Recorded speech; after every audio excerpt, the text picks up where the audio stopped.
Nicolas Sarkozy ira-t-il en prison ?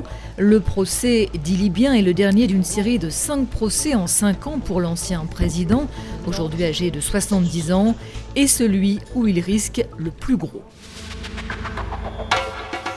Fin mars, après 3 mois de procès, le parquet financier avait requis 7 ans de prison contre Nicolas Sarkozy, accusé d'avoir noué en 2005 un pacte de corruption avec Mouammar Kadhafi pour que le dictateur libyen finance la campagne qui lui a permis d'être élu président en 2007.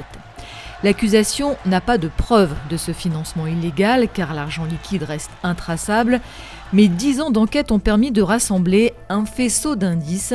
Ils ont convaincu les juges d'instruction de l'existence de ce soutien financier qui serait passé par Claude Guéant et Brice Hortefeux, alors gardes rapprochés de Nicolas Sarkozy. Contrepartie supposée, d'abord la réhabilitation internationale du colonel Kadhafi, accueilli en grande pompe à Paris peu après l'élection de Nicolas Sarkozy. Mais aussi la signature de gros contrats et un coup de main judiciaire à Abdallah Senoussi, ex-directeur des renseignements libyens et beau-frère de Mouammar Kadhafi, condamné à perpétuité en France pour son rôle dans l'attentat du DC-10 d'UTA. L'ex-chef de l'État a toujours vigoureusement clamé son innocence et a dénoncé l'outrance de la peine réclamée. 7 ans de prison contre un ancien chef de l'État, c'est du jamais vu en France. Le parquet a demandé des peines très lourdes. Pourquoi ?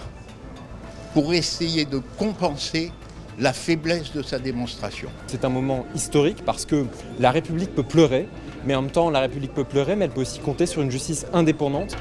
Ce réquisitoire avait déclenché une offensive de toute une partie du monde politique et médiatique contre la justice, accusée d'être partiale.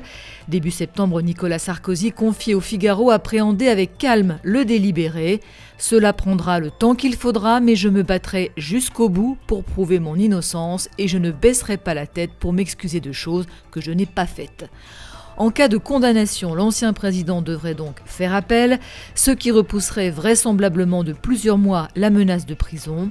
Une peine définitive supérieure à 2 ans ferme n'est pas aménageable par la pose d'un bracelet électronique par exemple.